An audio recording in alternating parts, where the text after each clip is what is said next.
coming at you.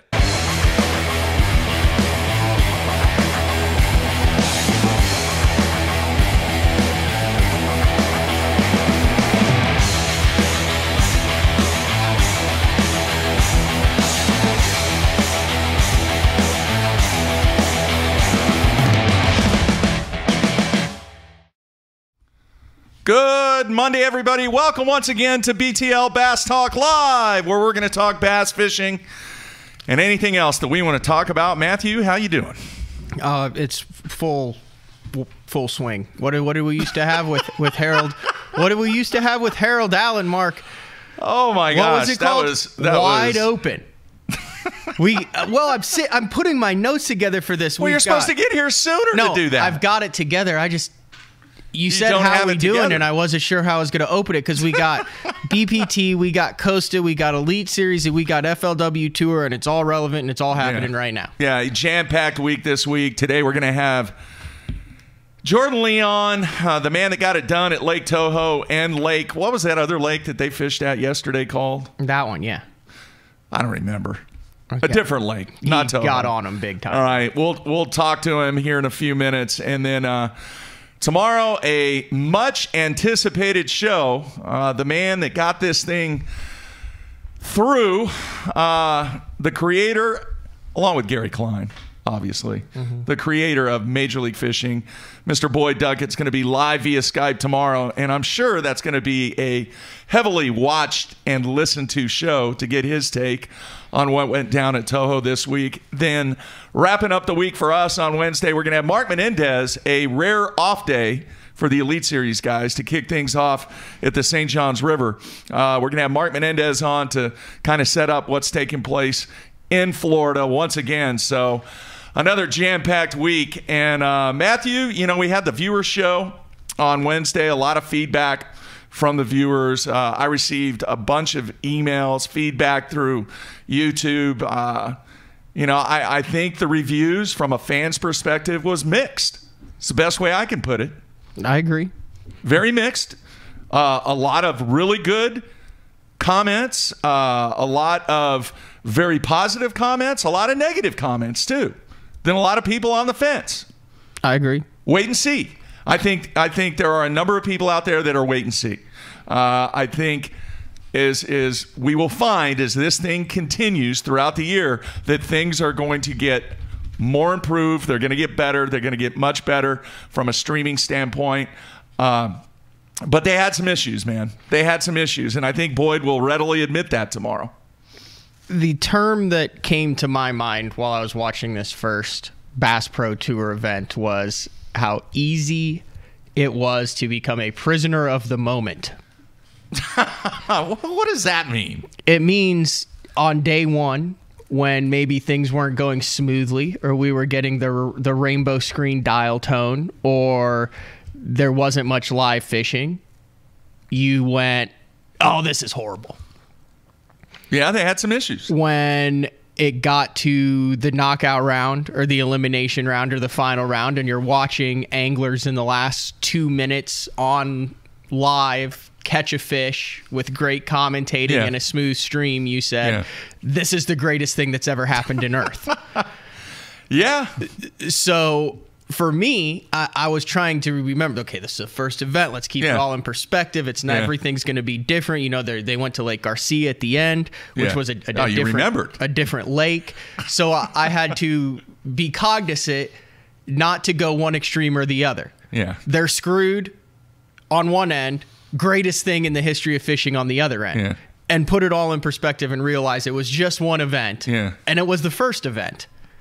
But I thought it was very easy to become a prisoner of the moment watching the 6 days of coverage. That's a very creative description. And 37 hours of weigh-in or weigh talk or drive-through. Drive-through is what I'm calling it. Yeah. The drive-through. Yeah. They actually are you forcing people in Guantanamo to watch the entire drive-through footage. I can see some adjustments maybe taking place on that. Who knows? All right, a couple of things I want to address. As we mentioned, we're going to have Jordon Lee on here in a few minutes. But I will say this. I have discovered two things. I've discovered multiple things as a result of this past weekend, but two particular things. One, the meat of the drama is between 15th place and 25th place. Couldn't agree more. I could. That right there, because of the fact that you are dropping weight, the drama, flat out, the drama is who's going to make it. Absolutely. I could care less about the guys who are leading it, who are catching it. Yeah. They're so far ahead. Cool. Good for them. I want to watch the guys who are trying to catch that fish to get in, and I want to see a split screen simultaneously as that guy catches it to move into the top 20 and the guy reacts to know that he fell out of the top 20. Yeah. Yeah, and I'm good with that. I'm good with the whole drop weight thing. I'm not. I am good with that because, once again, it's change. It's different. All right? And the fact of the matter is that Jordon Lee barely made it in. He made it in 20th place in his shotgun round by 2 ounces with 30 pounds, 12 ounces. He was in 20th place. Yeah. He was the last man in, and then he finished 6th place in the elimination round out of the top 10. And then he should have won by like 30 pounds if you watched all the fish that he lost. I've not seen him that animated ever. Yeah. Sitting Indian style on the boat, drinking a water, just lamenting his bad fortune. Yeah. But yeah, he was the last guy in. I mean, he was 20 plus pounds behind the leader that day, and he ends up winning in a convincing fashion. Yeah. All right, here's what we're going to do. I've got some highlights, and I've got 3 highlights that I'm going to roll with the permission of Major League Fishing. All right, there were some very, very tense moments on the final day, and I'm going to cue this first one up. And the whole penalty situation, a very, very stressful situation. Did you see that, Matthew? Where Jordan got the penalty and Edwin started catching him? Yeah, with like 6 minutes to go. And Edwin started catching him, and you could feel... I liked the tension and the drama. I liked watching that. Yeah, that was very much like a traditional sporting event. Yeah, all right, check this out.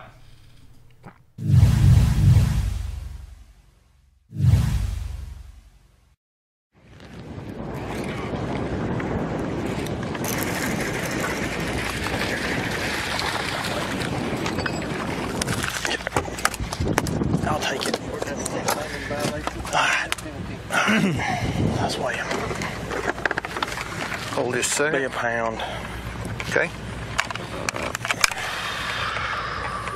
1 pound, 3 ounces. Oh my gosh. Jordon Lee will have to sit for 2 minutes while Edwin Evers tries to track him down.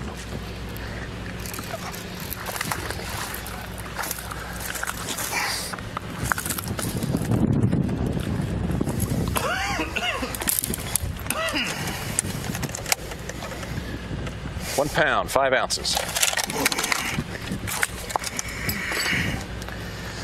Now Edwin's going to get about a free minute 30 where Jordan's not fishing and he is.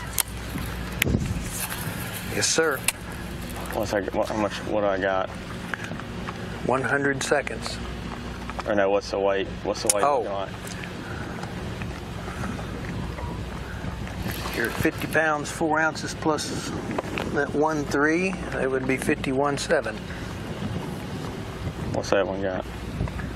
Edwin has 42.14. That will put you 8 pounds, 9 ounces into the lead ahead of Edwin. There's a lot of 8 pounders. 70 seconds left. Oh my gosh. Score tracker has not updated. Evers now within 6 pounds and 1 ounce. And he's in the water while Lee's in the penalty box. This is brutal. Absolutely. 55 seconds. Absolutely brutal. All right, so when all that is taking place, he's just sitting there knowing that Edwin is just whacking. It's like being up by 1 with 2.5 minutes left in the game, and some guy gets a slashing penalty, and now you got to kill off a penalty. Yeah. In retrospect, it puts you more on edge. It puts you more tense because they're... That was tense. Mm-hmm. All right. Then this happened.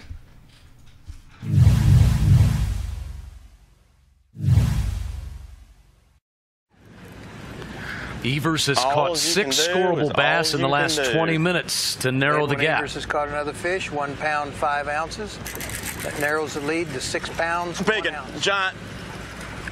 Stay on. Stay on, boy. I'm getting right there. Come on. Get your butt in here. Yes! Might that be the knockout blow for Jordon Lee? What I'm talking about.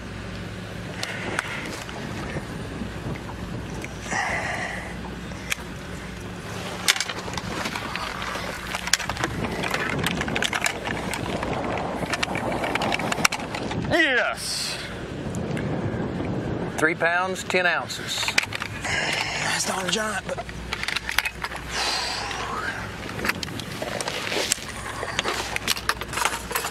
We may have just seen the final nail in the coffin right there.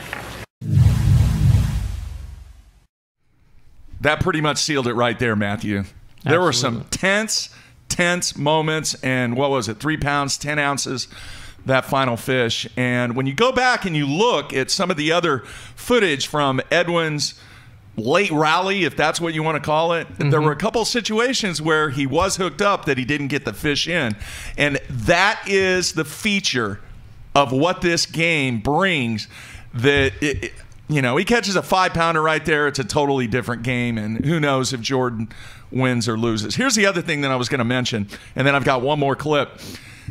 Remember we talked about sports betting and whether or not that thing would be viable? Yeah, and there is no way right now, without any historical data, that you would be able to do this. Because it would be impossible to handicap. It's so different. It's so different. Yeah, it's hard to gauge whether they had... So it's hard to gauge whether they had good days or not, or how to judge. Are they sandbagging a little bit? Well, that's the thing. This is the interesting thing. You see, guys like Ish or Gagliardi, Marty Robinson, Default, Randy Howell, who are not catching the maximum amount that they can the first 2 days because there's no point in it. You're 30 pounds to the good, and the weights are going to zero. All right, and you're going to see that in the elimination, in the knockout round as well, when the lake isn't changed. So you're really only going to get 1 day to the first day to an extent, but I think you're really only going to get 1 day where you see these guys go all out and catch everything that they can, which is one of the reasons why I like the lake switch to the final day, which was a one-off in this tournament because the FLW Tour started practice on Toho on Sunday, but you got the knockout round where they caught all that they could on Toho, and then the Garcia where they're catching all they could. All right, this is how it wrapped up.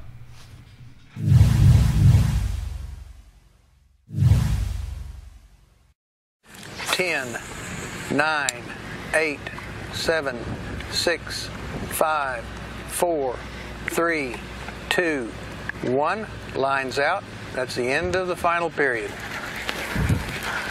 We win? I think you did. Yes! Woo! Sealed with a kiss. Gosh, that feels so good. Oh my gosh, I gotta lay down for a second.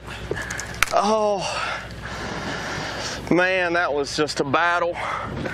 That was a battle the whole time. Man, this is so awesome. There you have it. Jordon Lee gets it done. The very first BBT event. Do you know what my first thought was? What was that? I want to see the trophy on the water. I want to see a boat. What? It's going to be down between 2 or 3 guys, and when that guy wins, I want him to be able to get that trophy on the boat and lift it up on the water, not have to wait 3 or 4 hours till the whole thing's done and do it on stage. I don't know about that. By the way, some interesting stats here. He caught a total of 118 pounds, 15 ounces, 61 fish. His average weight was 115, and his biggest bass of the week was 411 on the final day. Wins in Florida without catching a 5-pounder. Crazy. It's good stuff, though, man. That sequence, that 6-minute sequence on the final day between him and Edwin. Very good. That's what it's going to be like, man. That right there, that is drama. All right, we're taking a break. Come back. with Jordon Lee. Everybody stay tuned. We are kicking off the week here on a Monday. Everybody, we'll be right back.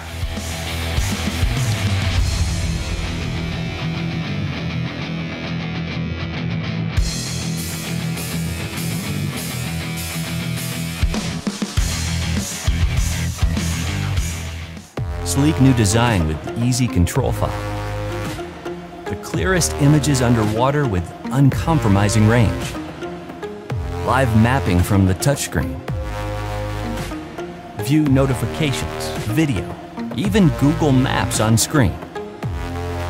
And for the first time ever, real-time view of fish movements with live sight sonar. HDS Live. New from Lowrance.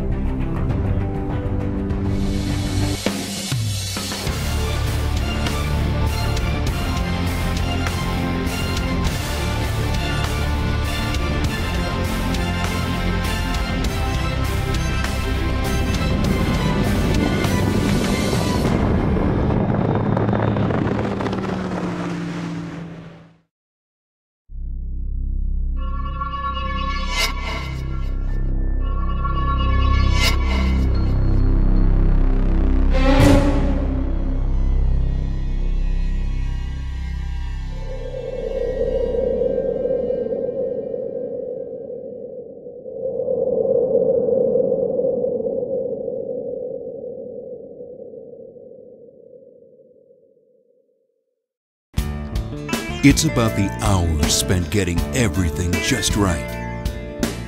It's the attention to detail. Good just isn't good enough. It's the years spent on the water day after day. When you tie on a bait by Strike King, you're standing on the shoulders of legends. Pros depend on hydraulic jack plates to get the best out of their boats. Do what they do. Demand Atlas performance. Atlas gets you from the bottom to the top in less than 8 seconds, even with the big 4 strokes. And when you gotta turn right around and get that heavy load back up in rough water, Atlas's innovative design and American-made components will get you there with confidence. I'm at Depot. Just look for yourself. There's an Atlas jack plate on just about every professional's boat. The Atlas hydraulic jack plate. You can depend on it.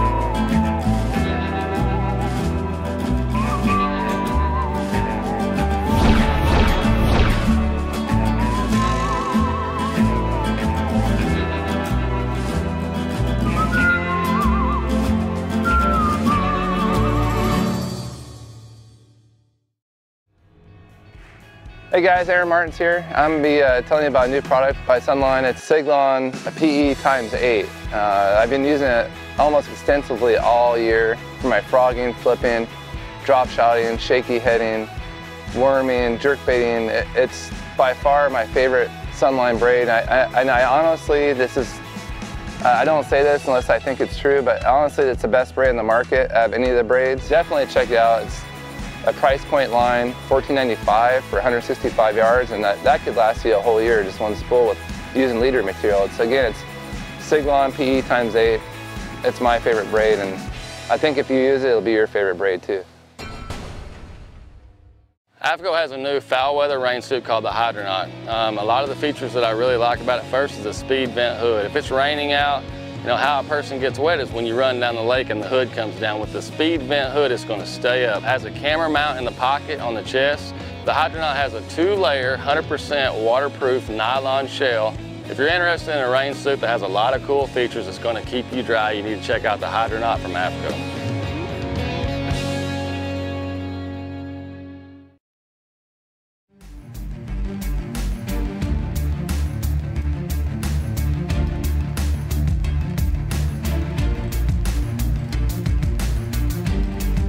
All right, we are back, kicking off the week here on Monday with Jordon Lee. And did you say Dave picked Jordan? Yeah, we went into the final day. Dave Rush, who was there, and he said, let's pick a guy on the final day. Who do you think? And I picked Edwin. And I said, because he just gets super ultra competitive. I was like, and this is a new thing, and I know he wants it. And I go, who you got, Dave? And Dave goes, I got Jordon Lee. And I said, why? He goes, because Jordan wins big tournaments. Yeah. And now it's... Yeah. Now he's got 3. All right. You had talked about before, he goes, I've never won a tour level event. I've just won the back-to-back classics. Well, now he's won the tour level event. Yeah. Let's bring him in. Jordon, you there, man? Yeah, I'm here, guys. I appreciate it. Yeah, good pick, Dave. That was solid for yeah, sure. Sorry about that, Jordan. Yeah, I hear you. You got to represent Oklahoma, boys. I hear you. I hear you. Well, I mean, you just made the knockout round by 2 ounces. I mean, you almost weren't even in the thing headed into the top 40. Yeah, I got fortunate there on the second day. Like the last 45 minutes, I mean, that's when I started catching fish and got around some fish. And, that's kind of the cool thing about this format that I enjoy is you're never out of it, because it's not like you can make up a lot of ground quick. And so there's a lot of lead changes. It's not like you jump off the huge lead and then you just coast. I mean, you got to catch them every day, and you got to fish hard, pretty much the whole time. So yeah, I mean, I was definitely fortunate to get in to move on to the third day. Jordon, things are so different because of the zeroed weights after each round. How do you approach things with you being in 20th place, going into that next round? Do you approach it any different? Do you think that if you had an enormous lead or you found a good area, obviously prior to the last day because you guys switched lakes, it just seems like the strategy is so different in these events. Yeah, and it's going to be different every event, but it definitely is. The thing that helped me was I got on some fish at Kissimmee on the second day. I got on them in the last 45 minutes. So I didn't really beat those fish up. I mean, I fished them for about 45 minutes, and, that got me in to the third day, to the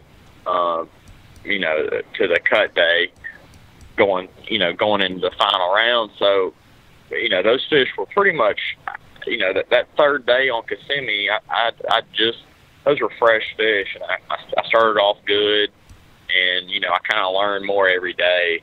But yeah, the strategy plays a lot into it. I mean, it's really not how you start. I mean, more than ever, you have to figure out a way to be consistent, get bites every day, and catch bigger ones every day. So it is different. All right, I'm curious, the final day you switched lakes, the area that you were in, we showed some highlights to kick off the show, and it seemed like the area that you were in, it was hot, then it went a little cold, then it went hot, and then that last 6-minute span, have you experienced anything like that, even with your 2 classic wins, the pressure that was on?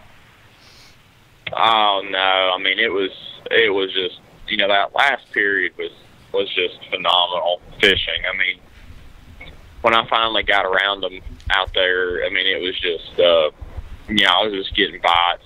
It seemed like there for a little bit. I mean, it was good. But the pressure, yeah, there at the end when Edwin was catching them really good, he was making a hard push, and, he had me on my seat and until I caught, I think, just the last, almost close to 4-pounder.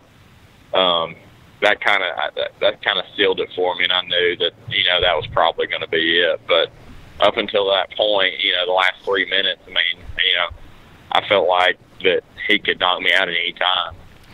We've watched you at Cayuga and Hartwell and in Gunnersville and Conroe fishing these things on the final day, and it almost seems like you just have ice water in your veins. Not that you lack emotion, but I mean, you were pretty nonchalant catching those fish at Conroe.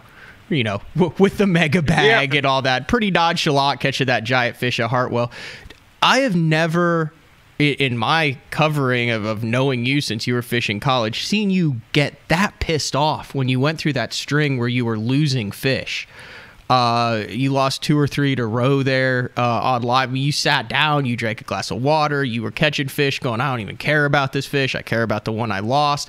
Was that a result of the pressure of wanting to win the first one? Was it the every fish counts? I mean, what was it that kind of, for lack of a better term, triggered you during that 10-minute span? Yeah, I mean, when you're losing fish like that, I mean, especially when they all count, I mean, you know that it could cost you, but at the same time, I mean, I knew I was around a bunch of fish, so it wasn't like I was going, an hour without a bite and then boom, get a big bite and lose it. I mean, I was getting bites really consistently, but I mean, I was pissed, but I mean, there's not much you can do. I mean, that's how I've always kind of treated lost fish. Like I don't let it ruin my day or let it ruin, something. I just, kind of try to put it past you, and you're just like, try to catch the next one. That's kind of what I do. I mean, I just kind of put my head down, but you can't relax in this format. So, I mean, it's something, I guess I was somewhat nonchalant about it because I knew at any time, Edwin could just catch a few fish and then boom, he's in the lead. So I try to kind of stay even keel and, kind of just focus on what I got to do. And that's really what I do when I get in that zone. Talk about the flow of a day. I mean, there's so much strategy involved when you're fishing the 8-hour day with the run time, and then you're uninterrupted for that entire day. You kind of get into a groove. With this, you've got the period breaks that cut up your day. You've got a marshal ask, or a cameraman that's kind of asking responses. When someone volleys back and catches a big one, you could tell they kind of are asking what your thoughts are on it. Then you've got your official that's giving you score tracker updates every 15 minutes. It seems like there's a lot of potential for distraction to keep you from putting entire thoughts together. Talk a little bit about that, and if that was kind of hard to work around all those distractions. I honestly like the score tracker to some extent. I mean, I like to know, if guys are catching fish. Like yesterday morning, I was catching fish. They weren't big ones, but I was getting bites pretty consistently, and but nobody was catching fish yet. So, that kind of tells you, well, I don't have to change right now what I'm doing. I just need to, keep doing this for a little bit longer, and you can kind of gamble a little bit more, go try some different stuff. And that's the cool thing about this everything to me is knowing what people have. And, when you're going back and forth with somebody like we were doing, Edwin and I were doing, I mean, that's competition at its finest. I mean, that's just like a basketball game. Somebody scoring, scores a point, goes down the other end, scores a point. One of the other guys, just back and forth. And I feel like it's definitely a cool format, and it really in the moment just gets you excited. And there's a lot of pressure, but at the same time you're just I don't know how to put it really, except it's just exciting way to fish. Cool. I'm reading reading what Jeffrey's just put out. Oh, yeah, that's all right. Hey, Jordon, I have a question. What was so special about that area on that lake on the final day? Yeah, so in the morning time we have a route around period. Well, the morning was super foggy, and you couldn't see into the water. You couldn't see anything. So I mean, it was foggy for the first couple hours. In the end of the second period, I got in this area. I was just kind of fishing my way around. I was flipping, doing some stuff. I looked down in the water, and I'm just kind of looking in the water I normally do, and it got cleared up. It cleared up a lot. Water was super clear, and when I started the third period, I instantly started catching fish, and they were better fish. The fish looked like they were, you know, I mean, they were just coming in. I mean, a couple of them were real white, you know, like they were, it just looked fresh. They weren't like, you know, they were fat, looked good. So I just started getting bites, and the area was just it was hydrilla was in there, and it was just kind of patchy. It wasn't like real matte. It wasn't thick, but the water was June clear. I mean, it was, you know, a couple of feet visibility. And anytime you're in Florida, especially out there on Garcia, a lot of the lake was off-colored. It was dirtier, and that area was just a clean area. The fish were coming in there to spawn, or they were spawning already, and that was just you know, that was just kind of it was a small area. It wasn't like a huge area, and that was just a difference maker. Somebody on the instant feedback wants to know, did you ever catch the bedding fish that you lost earlier in the day? No, I didn't. I didn't go back to it. I was thinking about going back to it at some point, but when I started, you know, getting those bites around on that chatterbait or on that bladed jig around that one area, you know, I didn't feel like I needed to go back. But yeah, so. Jordon, this whole thing is like 8 days long, 2 days of practice. And then you either have an off day, fish a day, off day, fish a day, elimination round, final round. Does it seem like a marathon?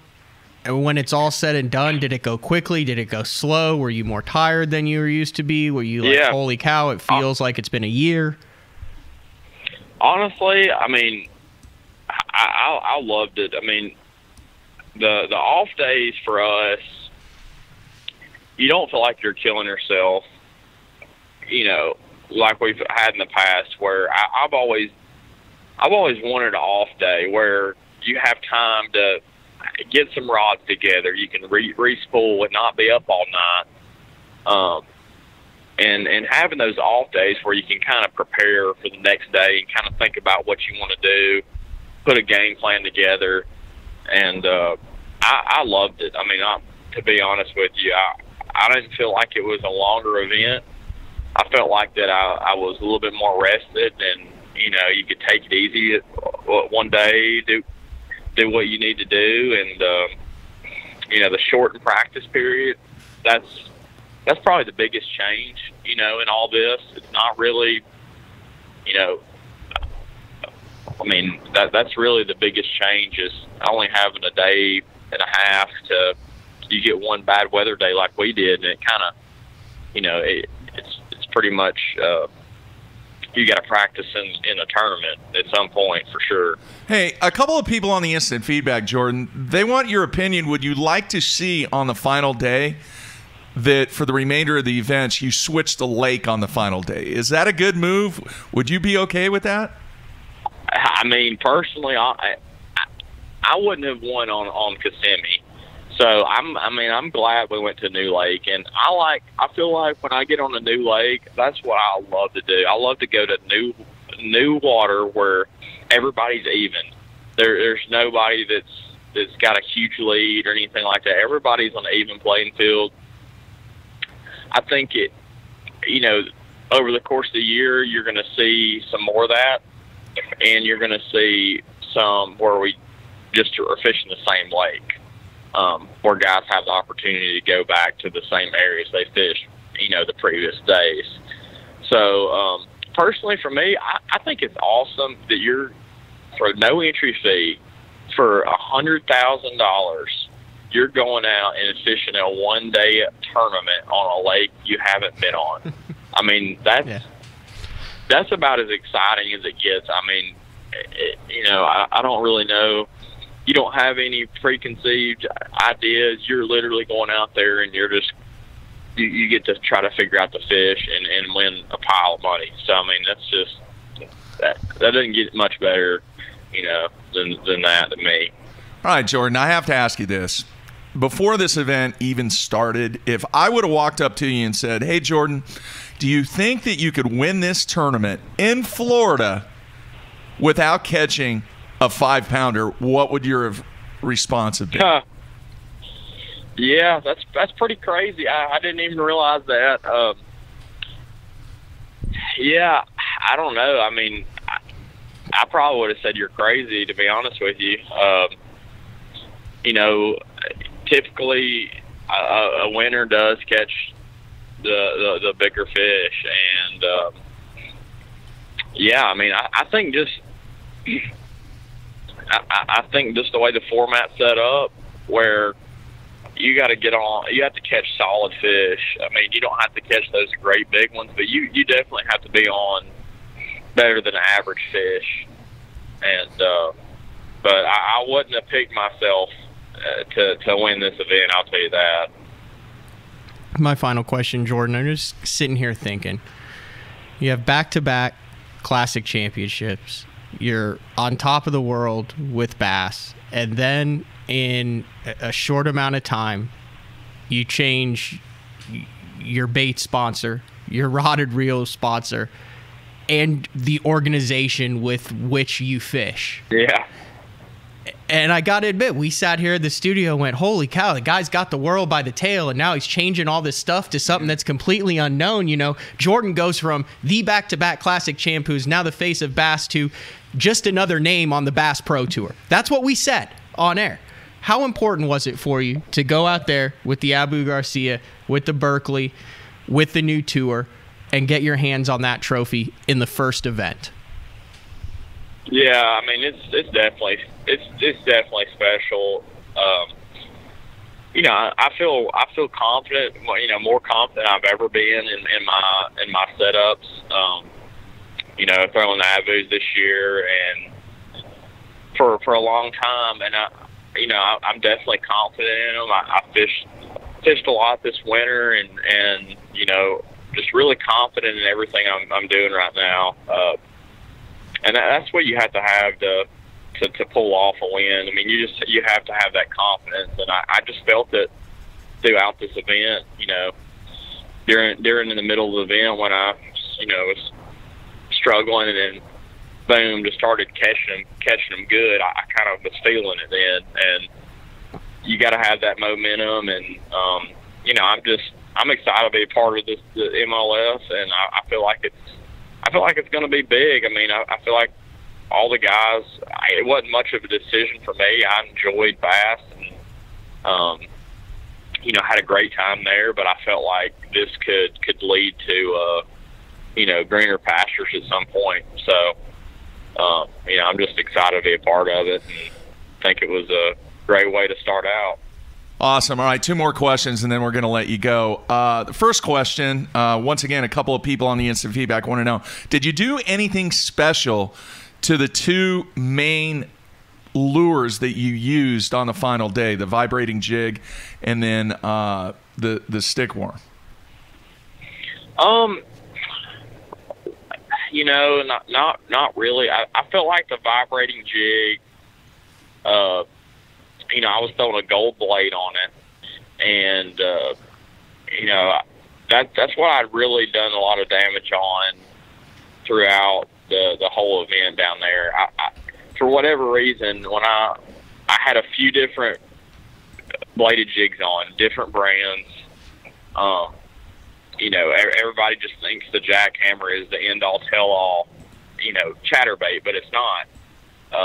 There's different brands out there that make different vibrating jigs. I feel like I spent the off season, I bought several different brands, and you know, I was kind of prepared coming down here that you know, to have something different. And I was throwing one with a gold blade, and I felt like for whatever reason, you know, Florida, you hear like golden shiners. It puts off that flash, and it was a green pumpkin with a little bit of chartreuse in it. And that was my money bait all week. I mean, it really was. I was throwing a Berkeley General too, and I was pitching it on a lightweight. You know, in Florida, you know, a lot of guys thinking punching heavy mats, and yesterday there was a ton of mats on those lakes. But the lighter the weight I could go on that Berkeley General, the better, the more bites you get. So I was throwing like a 3/16 or even an 8, flipping that. You know, that was the 2 main baits for me that really worked. All right, and then my final question, I'm just curious, you know, everybody, and we've got a ton of video and pictures that we're going to be putting together over the next few weeks, but everybody sporting their new jerseys, their new look. Obviously, you have a new look. I'm just curious, all of those jerseys that you wore during your Classic victories, what did you do with those? Do you still have them? Well, yeah, that's a good question. You know, a lot of them I do give away to, you know, to charities and other organizations or other people. And but Kristen, my wife, she always, if I win a tournament out of a jersey, she has it framed. So, which is pretty cool. You know, the last 2 Classics, she's pretty much took the jersey off my back and hid it in her backpack or whatever, and you know, she's kept that exact jersey to put in a frame. So I don't know. I think we may have one more to hang up, but yeah. So that's what we do with them, and it's pretty cool to look back on. You know, especially later on in life. And look at the different jerseys, and you know, you can kind of see the changes throughout.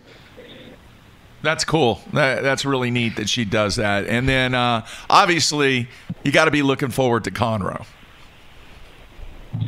Yeah, I'm excited to go back. You know, I haven't wet a line since the Classic there. So yeah, I'm looking forward to getting back there. You know, it's a different time of year. Obviously, I don't know Conroe very well, so I don't feel like I have any advantage or anything like that. But you know, having won there before, it is special to go back, and it'll feel good. You know, putting my boat in the water that first morning of practice.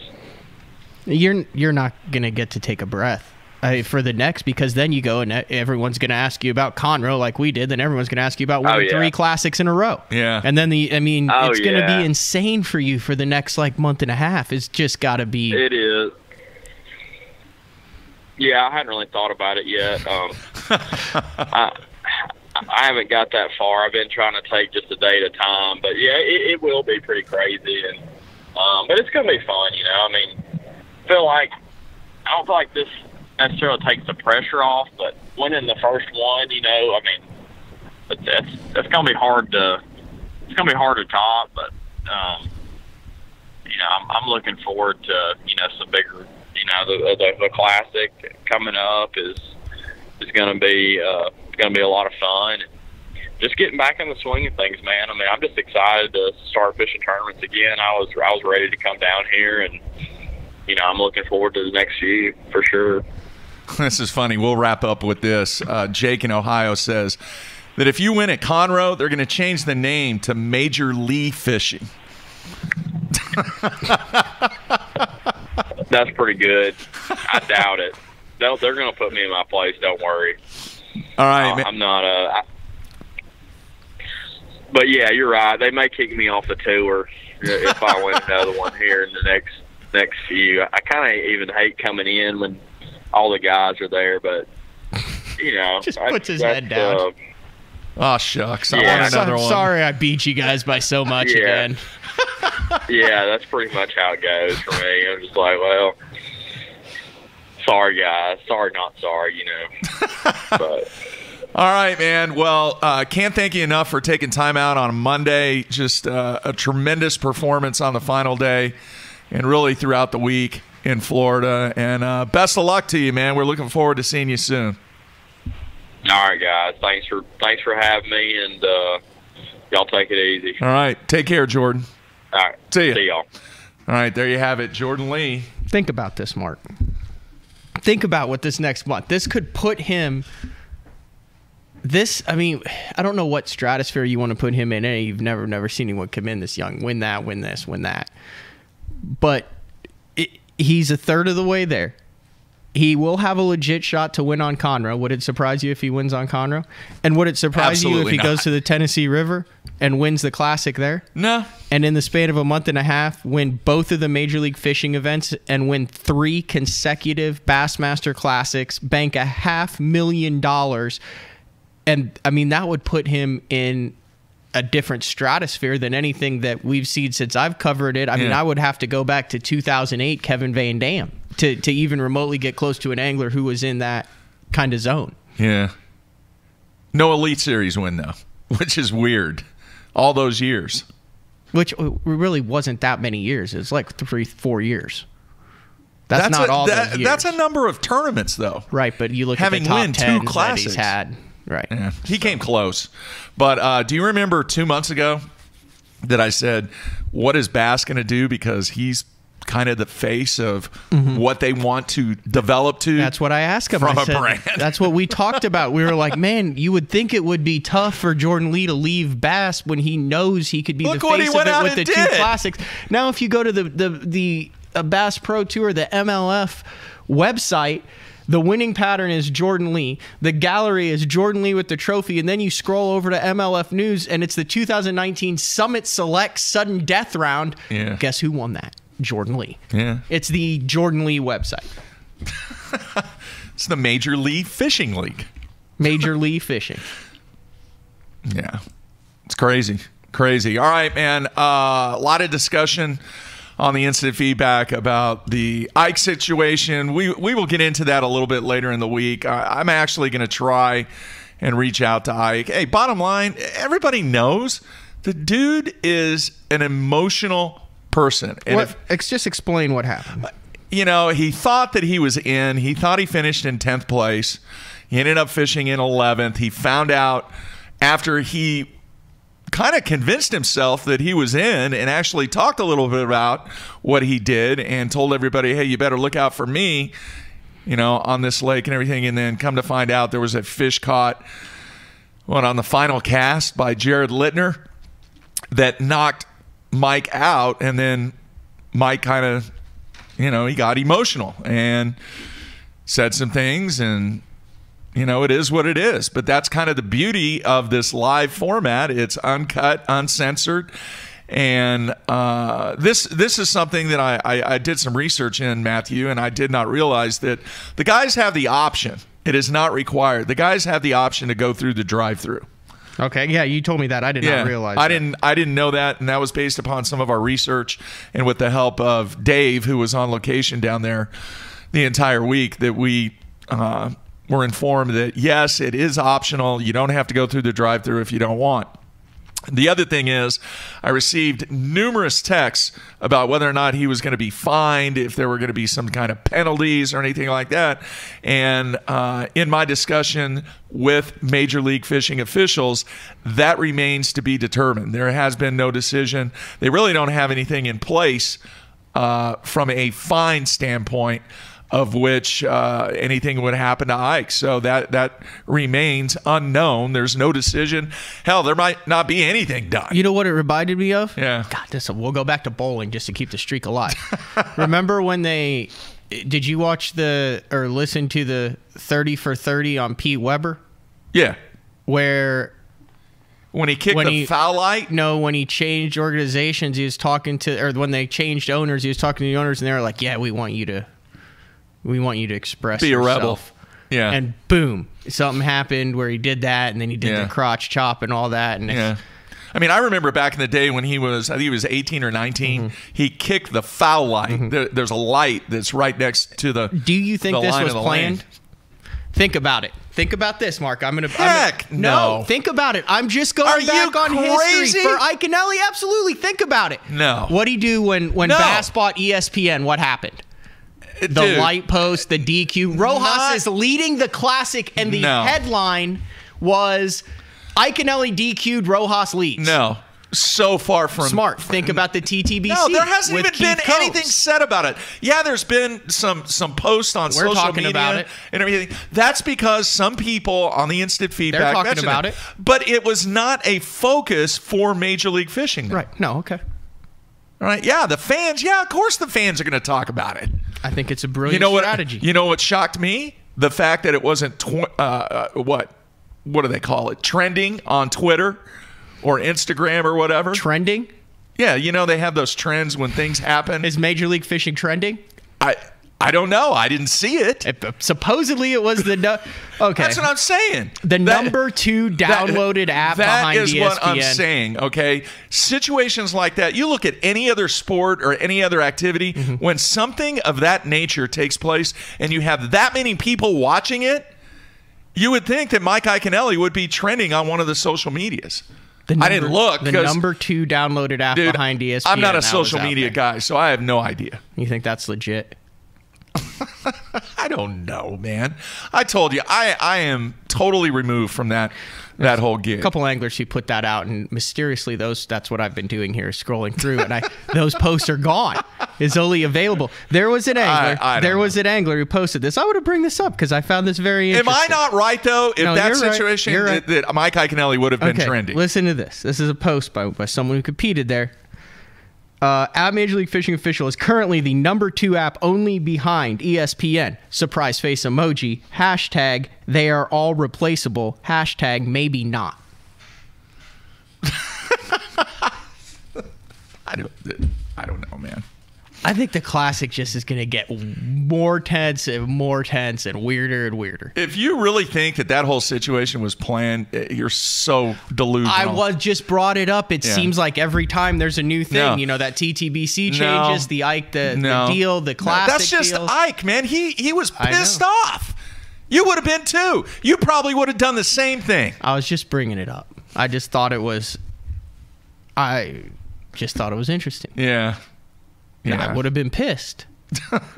There's no fine in Major League Fishing for there were several choice words used by a variety of different anglers across the 6 days of live coverage. Do what now? One more time? There were a bunch of guys who dropped F-bombs live. Oh, a bunch of other cuss words, I tried to say that nicely. Yeah, several. So I don't know if there's a fine in place. I did talk to an official. And I say an official, I'm not talking about the guys in stripes, in the black and white stripes. I talked to an official member of the, I don't know what you call it, the committee or whatever it is. And he brought up a good point. He's like, yeah, we don't have anything in place from a fine standpoint, but it's more about doing whatever they did to their brand and not the Major League Fishing brand. Yeah. Which is a valid point. So whether or not fines are going to be in place because of certain words that are used during the live coverage, who knows? Here's what I did like. Did you not notice as it went on and everything got more as they kind of got dialed in as it went on, it was hard to get used to at first, but it turned more into like the way that golf is covered, where they cut to a guy right before he hits his shot. Or if there's a guy who's way down in the pack who all of a sudden gets on, that guy's about to hit it like within 3 foot. Because why else would they be going to him? But they got it dialed in to where it was boom, boom, boom, boom, to where you were seeing guys with fish catches. I liked that. Well, it was more like the TV show. I know. But I think there's some people who like watching the same guy for a half hour to actually develop it. But from an excitement standpoint, when they cut to a different guy, you knew he was about to jack one. Yeah. And Bass does the same thing. I mean, you could tell whenever they go to it, and Tommy Sanders go, here we are on Keith Combs. You're like, hey, he's fixing to catch one. Yeah. On the instant feedback, should they have a dump button? A dump button? Yeah. Because of the delay. And then they could bleep it out. A lot of people are saying no, keep it real. I tend to agree. I mean, maybe you put a disclaimer here that it's different. The following show is rated PG-13. It's different if you're watching it with your kid. Look at me being mature. I mean, like you said, like Gag said, you don't want your 6-year-old to lose a bluegill at the edge of the pond and go, son of a bitch. Yeah. With grandma and grandpa right there. Well, yeah. But that is raw emotion there. Woo! I don't think he was faking anything on that one. No. Anyway, did you like the question? We're going away from a different topic about the fact that could you have asked any of those guys and said, hey, dude, do you think you're going to win and not catch of 5-pound fish in Florida, No, what do you think they would have said? To have a bigger one. Yeah. And there were a number of 9s caught and a 7. And Yeah. So, I don't know, man. I really don't see how you could handicap these events. It's very difficult. Really, really, really tough. What you're going to end up seeing is that there are just some guys who catch fish. They're just fish catchers. Yeah. And they might not show up in a 5-fish tournament because they don't catch the bigger ones. Yeah. But here, the guys who catch fish, they're going to make the top 10s. They're going to make the top 20s. I think you're going to see a lot more guys in this format that go 7 for 8, that go 8 for 8 as far as making that top 20 than you would on the Elite Series. You know, last year, Josh Bertrand was the only guy who cashed a check in every single tournament. Yeah. Who made the top 50. I think you might see 3, 4, 5 guys in this 8 tournament format that go into the top 20 in every one, and at the end you're going to go, that guy catches them everywhere. Yeah, from a fishing standpoint, one of the things that I picked up on, did you see, and Randy Howell is one that comes to mind immediately, smash him on one day, struggle on the next day. They were obviously on a school. And didn't want to beat it up to save it for the third. Strategy. The other thing is, a lot of guys fish fast, Mark. That score tracker makes guys fish fast. There really isn't a whole bunch of hunkering down except if you're a leader. I mean, you watch the end. Yeah. Edwin Evers burning his bait back to the boat. Just shoo, shoo, shoo, shoo, shoo, shoo. The strategy is so different. And so different. Yeah, we'll see trends start to develop. Big week this week, though, because the FLW Tour goes to Toho. Obviously, different conditions. Water's getting warmer. Weather's being different. We're going to see if a guy can win that without a 5-pounder. I don't think that's going to happen, Mark. No. And simultaneously, the Elite Series guys practicing right now on the very different St. John's River. Got a message from a viewer. Not much grass in Lake George. Probably going to be more of a shell bed deal. All those FLW guys had a chance to watch it. Probably some bladed jigs with the gold blade in front. Yeah, you picked up on some that. of those schools. Obviously, the guys know where that is, so it'll be very interesting to see if that trend continues. 91 pounds to win on Rayburn. We'll see if we can break the 90-pound on this again. We'll see who gets off to the start on the Elite Series. We'll see what the rest of the feedback is for the Major League Fishing that wrapped up. We didn't even get to the fact that the other event that was on Okeechobee, Peter T's kid, Nick, won the event for his first pro win. That's kind of cool. That is cool. And it took less than 15 something a day to win that one? Yeah. Not very much. All right, big show tomorrow. Boyd Duckett on live via Skype. You don't want to miss that one. We'll get his take on everything that went down in Florida from an MLF perspective. And then Mark Menendez on Wednesday getting ready for the Elite Series event on the St. John's River. Everybody be safe. I want to say thank you to Jordon Lee for taking time out on his way in his travels to join the show and give us some insight on his victory. Everybody be safe. We will talk to you tomorrow. We're out of here.